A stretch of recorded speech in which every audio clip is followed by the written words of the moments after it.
cost you $100 every time you do, then we're not helping. But if it's on XDI, then it won't, right? Mm-hmm. Then it's like that's something you can borrow against, or if you're going to lose your stash because something dumped, then that's not helping. But if we have protocols in place that doesn't happen, then we're helping. So Interesting. I'm so excited, and I can't believe it's coming soon. Yeah, this is cool. I really want to track this stuff more. I think I just got to drop in the Discord more often, chat with people, see what's going on, and read the Yeah, forum sometimes you got to posts get too. kind of yeah, yeah, yeah. Monstrosity and Chewy both, I think, job keep people up to date, and then Boring does a recap every couple weeks. It saves my bacon on the regular. Awesome. Yep. But you get back to what you're doing. I'm just listening and learning the words. I'm learning the dev talk, so I don't get Yeah. pushed into marketing Oh, again. well, you're getting really good at it. You sound like a dev. Awesome. Okay, so I mean, this is just so timely. I mean, today I want to bring up, and this is kind of a casual. We were supposed to go over token logs today, but Wesley couldn't make it, so we're kind of taking a break, a step away from all the parameter hatch stuff. And I just wanted to jump into the Luna Swarm and the OneHive cadCAD modeling that Luke has been working on, and the Luna Swarm has been all working on together. It's been nice. They have calls every Friday, about 5 hours after this one. It's 1 p.m. PST. For anyone in this who's coming to the TEC labs, you might be interested in the Luna Swarm meetings. So I think let's get started. Let's come back to our sort of ritual. So I'll just remind everyone, hop into the TEC labs channel, check the pinned messages, and go ahead and open up the Notion workspace. And let's pop open the attendance. We're starting a bit slow today, so we'll just see how far we get, but it's all good. There's no pressure to, whatever happens, happens. Ooh, are people. Okay, let's see. Let's insert left. I guess this is lab 9.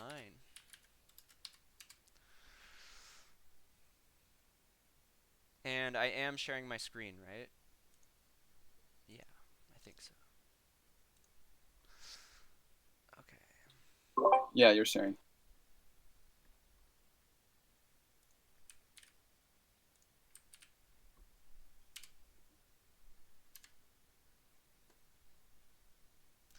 Yep, so find your way to the attendance sheet. It's nice to get a log of who's attending the labs and have some emoji play first thing to get warmed up. Some participation marks. Um, and yeah, if anyone has any questions or anything, like always, just feel free to jump in at any point. So we see the calendar here. We're on lab 9, and I just am going to whip up. I have some notes in my notebook. So the first thing I want to do, again, a little bit of a sidetrack, but I want to see if I can find this. I want to remind or let everyone know here in this call, because some of you might be interested. This is the last day to register for a program that is being hosted by Token Engineering. Let's see. There is an application process. Just one day left to apply. Okay, so this is a research track that is being hosted by the token engineering community. It's like an 8-week program, kind of similar to the labs here. And then also, if you've been tracking the labs that Danilo's putting on Thursdays, it's going to be more like that. So it's like an 8-week program. There's basically going to be You're going to join a hack session once a week for 8 weeks, and you can bring a project, like some sort of token engineering project that you want to hack on, or you can join a team and hack on other projects. So this is pretty exciting, but you've got to apply to get in there. So I think this is the last day. So I just wanted to make sure everyone's tracking that and share with your token engineering friends who you think might be interested as well. Maybe I'll go ahead and post that in TE1 Hive.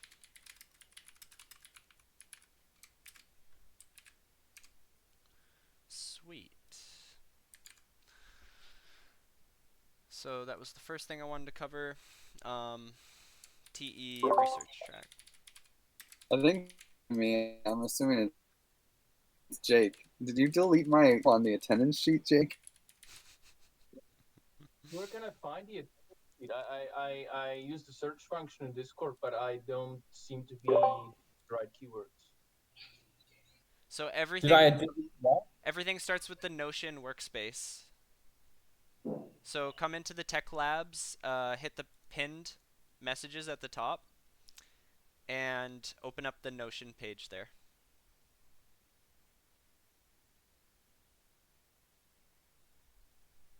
Did you get it? Let me know if I'm you... just thumbing up. I'm not always using the microphone. Oh, yeah. Okay, good questions. Okay, so the number 2 thing that I want to take a moment to pause and have everyone check this out is also linked in here is the cadCAD.education course. And for me, I don't know if this is just for me like on Linux, but it only works on Chrome. It doesn't work on Firefox. Just this like educational platform. So I would like to recommend everyone right now to open this up and sign up, because one thing that this offers, and you can get in for free if you use the promo code BlockScience. Um, so whoever wants to just sign up for this kind of while I'm going, it'll take a couple minutes.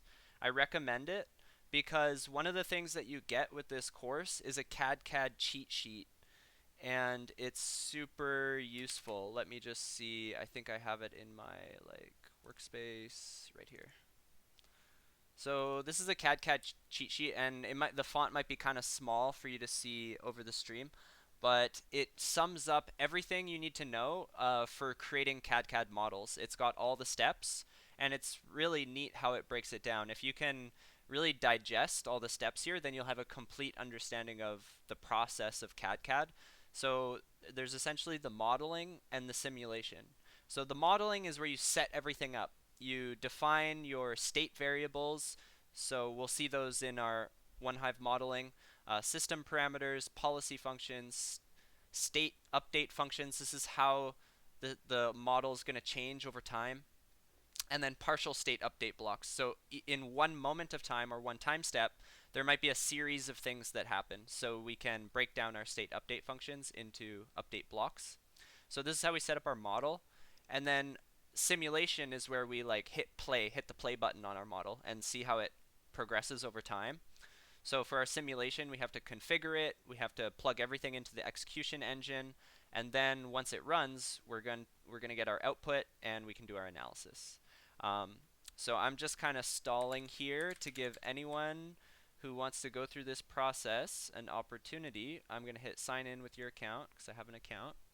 And once you're in, see, I can only get 97. I'm such a completionist, and it's driving me crazy. I can't figure out how to get 100% completion in this course. I think I've done everything and checked every box, but that's kind of driving me insane. But yeah, you can also download the cheat sheet right here, and it's super valuable. I think just everyone should have this. Like, just even kind of what Metaverde was saying, like speaking the language, right? If you open this up and take a look at it and see the 8-step process, um, you'll start to have a really good idea of what people mean when they're talking about creating cadCAD simulations. And remember code word block science to get free access to the course. So that's number 2 that I wanted to cover. And then, so I'll just lay out the next things, and I don't know if we'll have time for all of it, but OneHive fork and run locally. This is really, I should say, like Luna Swarm OneHive model. OneHive model. Can I add something for the very end if possible, like just 5 minutes on token log? Yes. I want to let people vote on the sprint planning for this run. Oh, cool. Yeah, I left a section at the end for closing remarks, but I think I'll just call it token log. And I feel like we won't have time to go over policy functions. Hopefully we'll get to do this A/B testing. So we better kind of get our butts in gear. So let's do number 3 here. So linked in the resources, we will find the repository for LunaSwarm.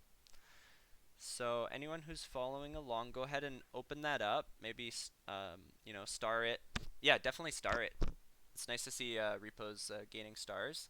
And then how you're going to want to work on this, what I would recommend is to actually just fork it.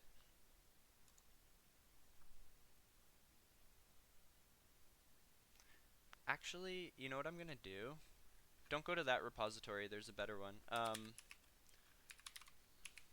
Because I think there's an open pull request, unless it's been... Oh no, it's been merged. Sweet. Oh no, it hasn't. Where's my pull request on here? Oh, this... Here. Okay, so my pull request is still open. So I think what you guys should do is go to this... let's see. This might be too complicated. This has a few updates. So if you want to work on the latest branch, I'll link it here.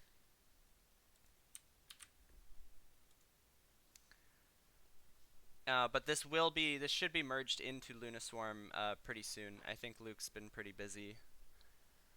But yeah, we've done some conviction voting modeling. We did this last week in the LunaSwarm meeting, and some iterations on the honey supply visualizations, like results visualizations after the simulator. So this is the one that I'm gonna work on. So I'm gonna clone this down. And so what I recommend is come here and fork this. So whether you fork the original from one hive or fork this one to get the updates, you're gonna want to fork it because then you can easily push updates.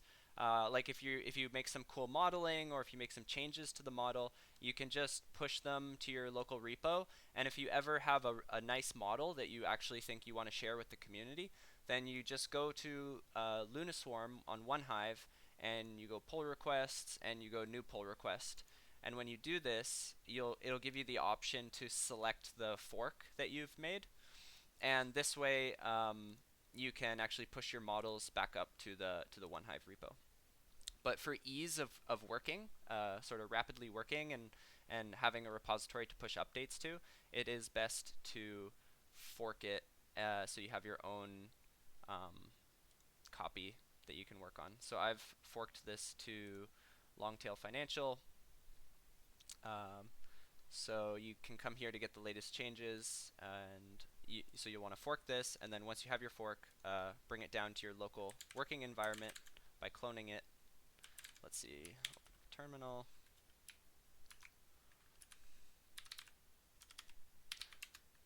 I think I always lose people here in the GitHub stuff, but it's just the way it is. So if you're getting lost, then you're gonna want to take some time, just to get comfortable with the GitHub flow and cloning and forking and that kind of stuff. If you just keep doing it, it gets more and more familiar. So let's see. And don't forget, hopefully lots of people will get to watch this later too and be able to, participate without even being here. Yeah.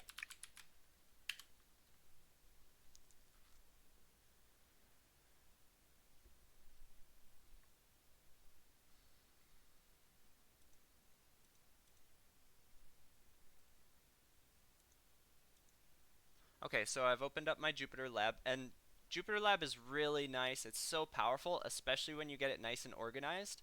So I have my Workspace directory that I'm in, and this is just where I clone all my repos, and then I can access them all from Jupyter Lab. So I have cadCAD demos right here. Like this is github.com/cadCAD/demos.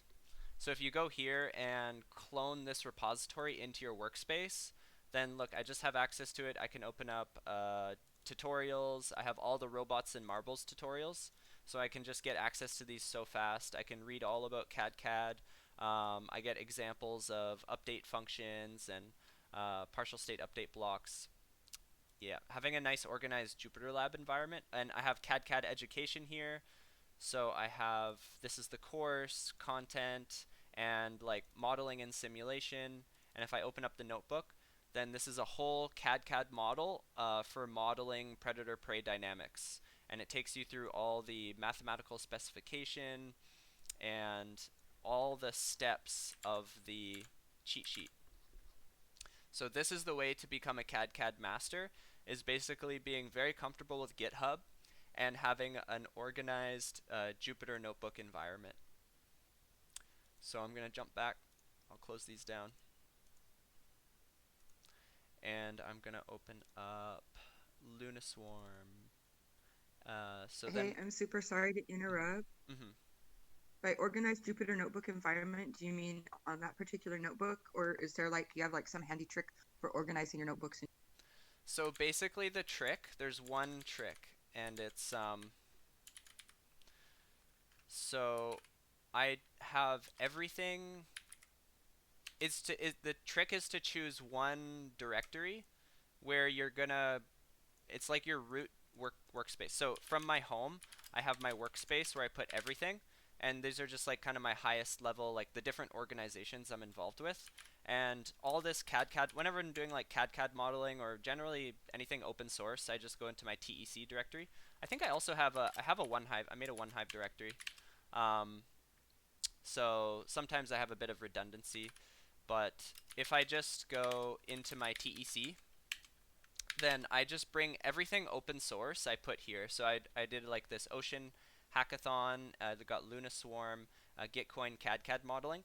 And so what I mean by being organized is the first thing I always do is come into this directory, and then whatever GitHub repository I need to clone, I clone it into that space, and it says, okay, it already exists. So I have all my GitHub repositories here, and then if I open up Jupyter Lab from this directory, then I have access to all of my repositories. My mouse.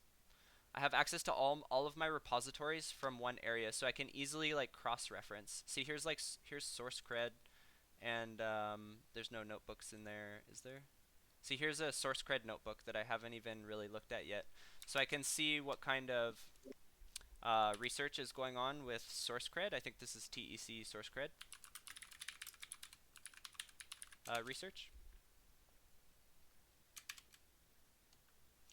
Okay, and I'm missing all these dependencies, but let's see.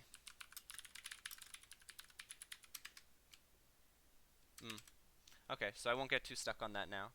But see, I could cross-reference. I could say, okay, what have we been working on here with source cred, and then I could jump back and I could say, how does that compare to the Gitcoin cadCAD modeling that Danilo's been working on? And so then I could, and of course I'm always getting wrecked by by these dependencies. But once you have your virtual environment all set up, then dependencies won't be such a problem. And what I mean by that is just once you pip install something, you'll have it. So it makes it easy to really cross-reference things very quickly. So I'm going to go back into Lunaswarm. I'm going to open up Honey Supply, and we have this Honey Supply experiment 1. Okay. So that was good. 832. Okay. So is there any questions at this point?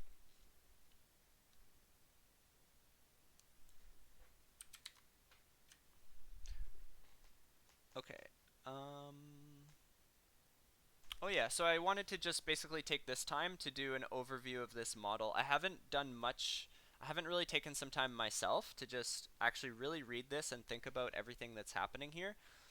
And I think it's a bit too much for us all to read everything, but I think we'll do a bit of a in-between. We'll skim through this together, and if anyone wants to jump in, definitely feel free. So this is the OneHive economy and honey supply model. This is an abstract model of the OneHive economy, where outflows from the common pool are used to produce inflows, and explores how this dynamic would impact a proposed change in the honey supply policy, which would mint and burn honey based on a target ratio between the common pool and the total supply. In order to use the model, we must make some assumptions about system dynamics. These assumptions include things that we can control, like how the protocol behaves, and things we can't control, like humans and the markets and how they behave. Since we cannot know for certain what to expect from things we cannot control, we can do our best to design and parameterize the protocol such that it behaves acceptably across a broad range of simulated situations. So what's the model? We assume that outflows from the common pool will be used productively to create applications which utilize honey. These products may contain mechanisms which capture, I'll just edit that, may contain mechanisms which capture a portion of cash flows as honey and return them as inflows back to the common pool. So basically, we're gonna spend honey to make honey. Honey it goes out in an outflow to create some productive product, and a productive product should capture value, which will then create an inflow into as honey back into the common pool. Price of honey is modeled as a stochastic process that is correlated with a fundamental valuation heuristic. We model this as a correlated random walk towards a price target determined by the level of market saturation, market size, and circulating supply. A production function is used to translate outflows into marginal production and market saturation. So we have a production function. That's probably going to be one of our policy functions. Production depends on the current price of honey, outflows, and current level of production, and results in the level of market saturation. A dynamic supply policy will mint.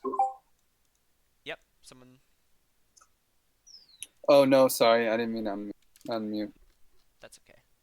So we have this dynamic supply policy which will mint or burn tokens from the common pool in order to target a ratio between common pool balance and total supply. Adjustments are made proportionally to distance from the desired ratio and are bounded by a throttle parameter which limits the magnitude of these changes over time. Cool. So the system has a few simple heuristics that it's always moving towards. Sounds like the main one, there's two main ones that jump out to me. One is the ratio, the supply ratio. So we want the common supply, and let's just remind ourselves what that means. Let's go to onehive.org.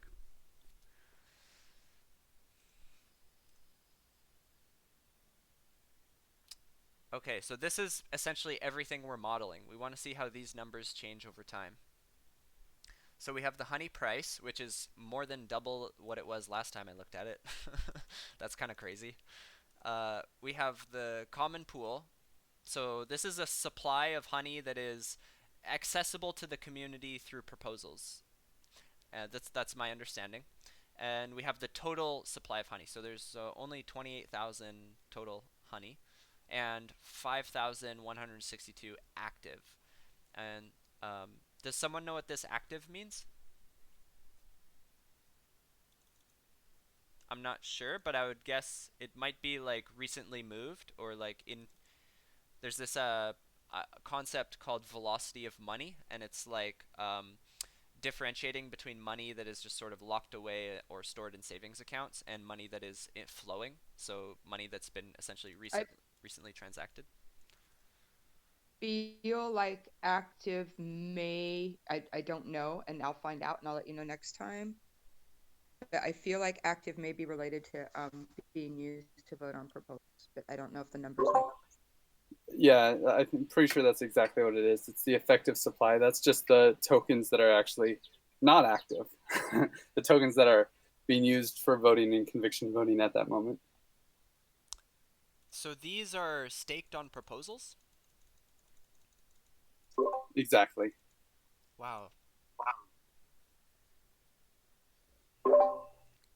And then the common pool is locked up too, right? Yeah, exactly. Common Okay, pool so is the funding pool. We're basically looking at 14,000 out of 28,000 that is gone. Like you can't. So there's really we're talking about only half of that supply is actually available. So it's available for the markets in this moment, but anyone who has the active tokens, there's no lockup period, so they can be withdrawn. I'll go withdraw mine. We have an abstain proposal, so there's always a lot of honey on the abstain proposal that raises the bar on the other proposals passing. So the active, like, I don't know that it's like that exciting how much is being used to vote. A lot of it's sitting in an abstain. And this thing's moving over to, I mean, I heard agave, so I was like, whoa, and like, okay, I better stop talking. Go ahead, Sean. I feel the same way, Jake. I feel the same way. Like, I feel like there's a I'm lot like, happening in this community today. yeah, I'm like, I feel like I'm just staring at like, what is this? Like, oh my God. Okay, I'll stop. So this is pretty neat. It's telling. So what this means is like the more participation we have in the governance, the higher the price will go because proposals are going to be locking up circulating supply. So if there's like constantly all these proposals happening and everyone's voting, then there's going to be no honey on the market, which means it's going to be very expensive. So that's like the price to access the governance. The more active the governance is, the more expensive it is to buy your way in. Because I love this stuff. It's so cool. So let's see where we were. This dynamic minting and burning. Oh yeah, I was saying there's two essential heuristics here. We want to maintain a particular ratio between the common pool and the total supply. And we're going to model the price as a function. We're going to say essentially our model at every step is going to say there's a real price. There's a real value of honey. And that real value is based off of market saturation, market size, and circulating supply. But then that's like the true underlying price. Then there's going to be a market price that won't necessarily be equal to the true underlying price. And so the model is going to slowly do a random walk, which means, yeah, it's literally a random walk. So like how a price moves. Is there a chart here? But if we go to like coinmarketcap.com, so basically prices move in a random walk towards some underlying trajectory. Like a price might have a trend to move up because it's increasing in value, but along that trend there's randomness in the system. That's called the stochastic process. So what our model is going to do is it's going to maintain a true underlying price, and the actual price is going to constantly randomly walk towards the true price. And so those are the two sort of heuristics I'm getting, is that maintaining that ratio and having this model of the price. And the more outflows we have, the more production we're going to make. The more production we make, the more inflows we're going to have, which is a cool kind of way to look at it. And market saturation, I think I don't fully understand. Okay.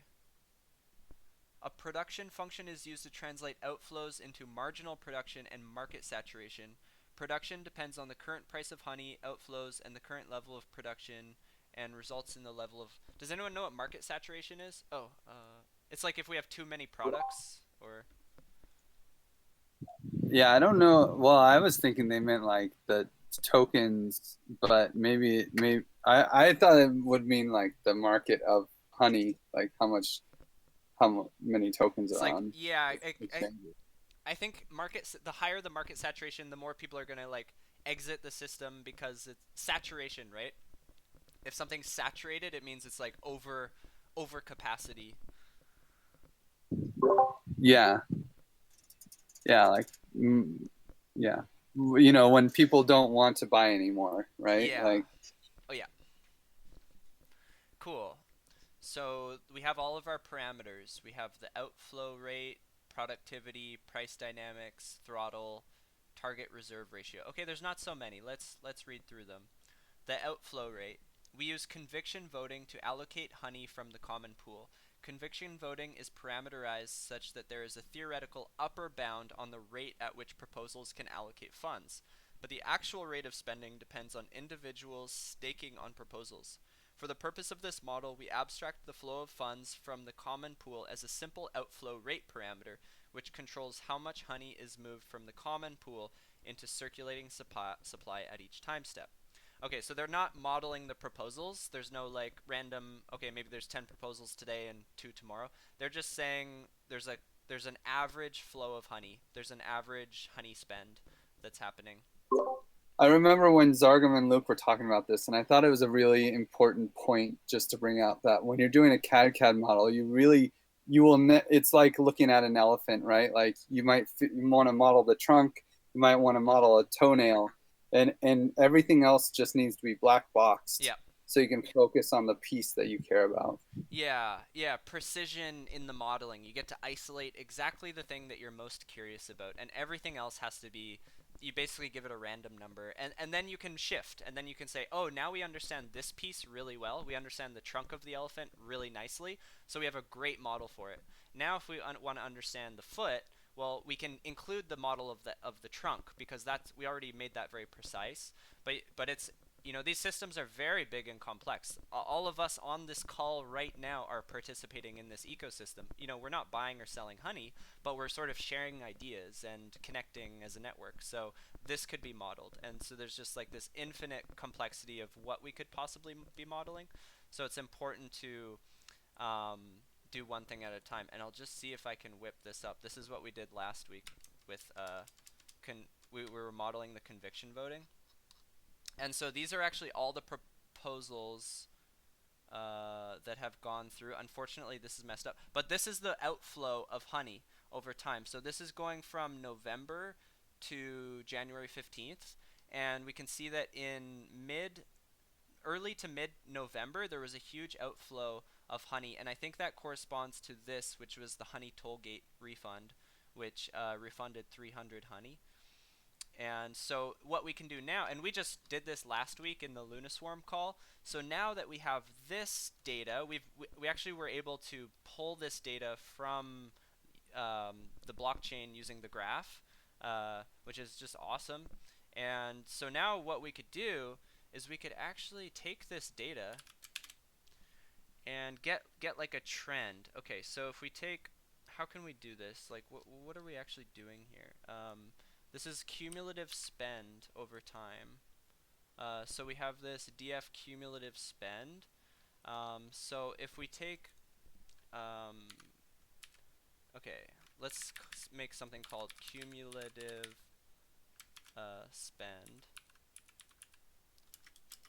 equals this cumulative spend. So now we just have this series. So this is, for each time step, it's how much honey we spent. And what are these time steps? Do we have date time? So what I would like to do is take the beginning day and the ending day and get the difference by number of days, and then see how much honey we spent over this time, and we can get the average honey spend per day. So I'm just going to do that now. I'm going to say like day 1 equals cumulative, oh no, it's our data frame date time dot location 0. So D1 is this, October 21, and we can get our last day is, in Python, to get the very last index, you use -1. So we have day 1 is October 21, and day 2 is January 19th. And then we can do something. We can go import date time. I think it's like from date time import time delta. Yes. And then okay, let's Google this real quick. Python number of days between two dates. Stack Overflow here. Oh, we just subtract them. Really? So we just go day D2 minus D1. 89 days. Okay, cool. And then if we take 1838 minus 3 is 1835. So 1835 is how much honey was outflowed. And we divide that by 89. So there's on average 20 honey outflow per day. So now, based on real world data, of what's actually happened since November, we can now take this and plug this into our model. So this will be really interesting. So this is what is referred to in the cadCAD ecosystem as a digital twin. So there's one thing to do with cadCAD modeling is, like, before you launch the system, we model it. And so this is what we've been doing with the TEC hatch parameters. We're doing all this modeling before we launch so that we have an idea of what can happen. But you can also do modeling after the launch, and you can go and see what's really happening in the world. You can sample real-world data and then bring that real-world data into your model to make your model more accurate. And this is called digital twinning, creating a digital twin. So I'm just going to make a note of this on the outflow rate.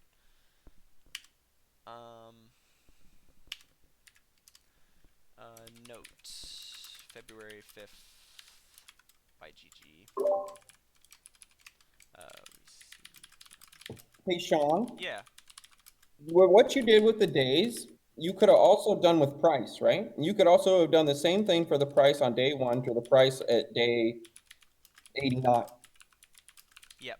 Right? Yep. You could have done the same thing. So in a sense, that's also kind of looking back at predictive price discovery. Yeah, definitely. You know what I mean?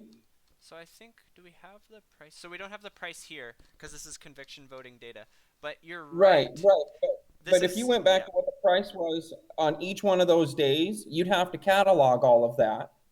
But you could do the same exact expression you just did, and you would know exactly what the average cost, what the average value, just the average outflow or inflow of let's, dollar wise, of honey during that 89 days.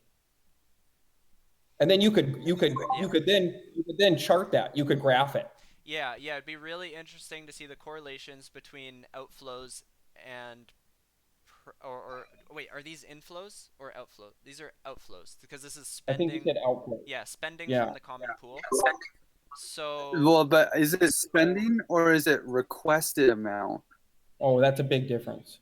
Because I think this is 20 honey a day is way more than I think they actually spent. I think that's what scared me. I was like, whoa, because that's a lot. That because at today's price, that's $13,000. Just like. This is how much is being asked for. So there's a bunch of proposals these are executed proposals. Oh, really? Yeah, these are okay. So that's money received. But is that what requested amount of that group, of these groups of proposals? Interesting. Dude, there's a ton of application to that. Some of these also, like the honey tollgate refund for 300, which is the largest one. That tollgate money goes back into the funding pool. So like that 300 ether was used by someone to create a proposal, and then that 300 honey went into the funding pool, and then this person requested it back. Oh, so it can. Oh, okay, so it's not exact. So well, I guess this requested amount might also want to consider, how much the inputs, of course, right? Like beyond issuance. So like there's the issuance, but then there's also, did people actually put money into the funding pool and then just request it back? So these are great questions. Like this is cool. Yeah, this is so cool because right in the data, and this was pulled from the graph, but each proposal comes with a link to a forum post. So awesome. So we can see what happened with the tollgate refund.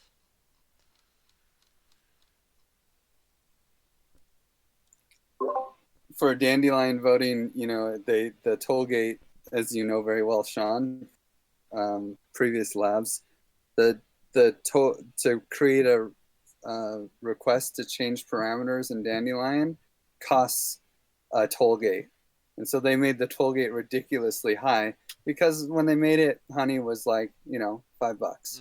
So, When he Yeah. made that request, honey was nearly $1,000. I remember So that. I think the first time I talked to Luke, I was asking him how to make a proposal or something, and he's like, "Oh yeah, but the tollgate fee is like $11,000 right now." I'm like, "What?"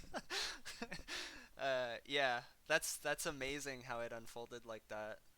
So it makes sense that they would want and a refund. and that's after they lowered it. Wow. Because for that request, it was well over like $200,000 when he made that 300 honey thing. Wow.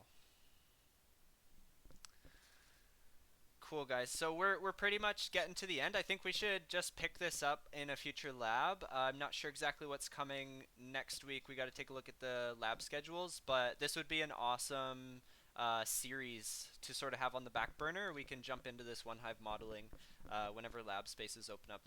I love what you sparked here, Jake. This like correlation between the price and the proposals that go through and the outflows. And we haven't done this yet with what we just did on calculating this average is the first sort of digital twin aspect that is being applied to this model. But I got to give props to Luke, and I think he had a lot of help from Zargum and the block science team. The modeling here is awesome. Like reading this doc is so cool. So even for those who maybe you don't want to, you're not so comfortable with Python, things like that.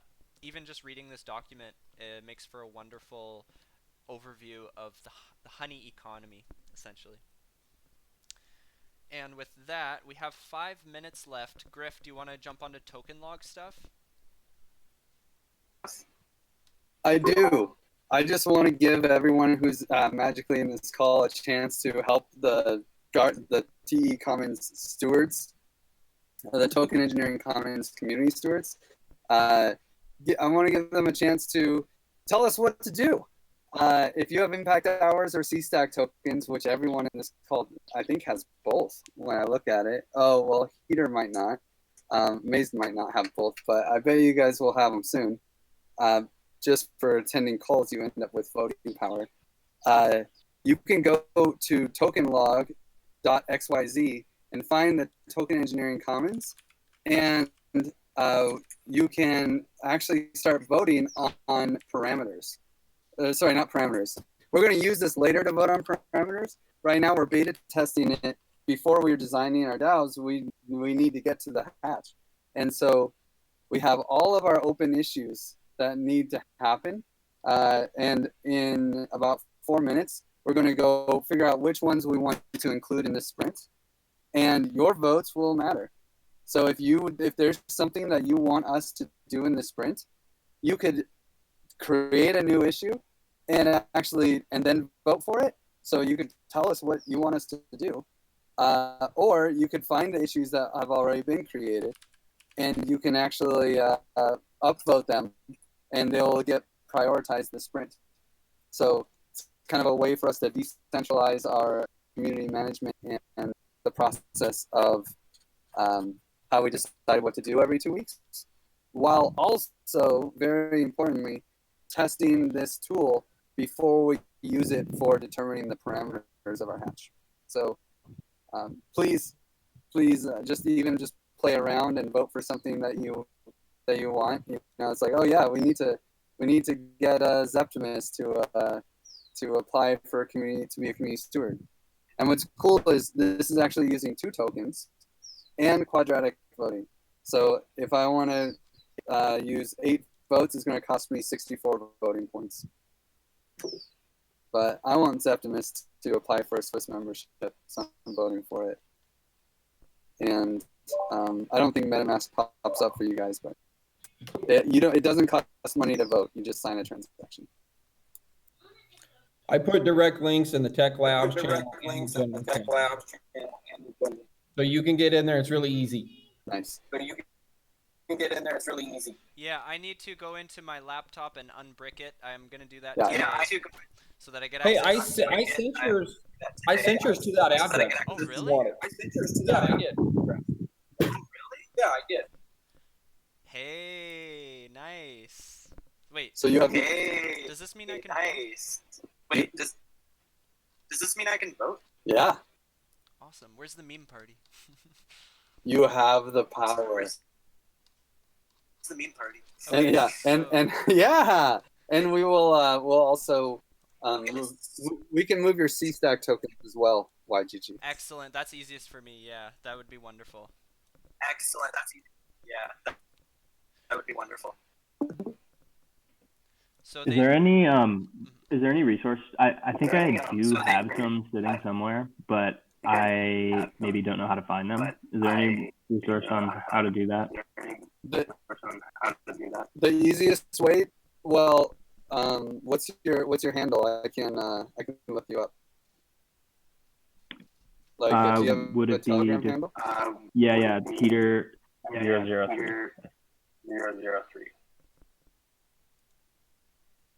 Sorry, I had to stop sharing screen before I expose personal information here for all the internet to see. Can you say that again? The handle? Peter? It's Yeah. Peter. Heater. Peter. Sorry, there's a lot of echo. Yeah. My bad. It's probably me.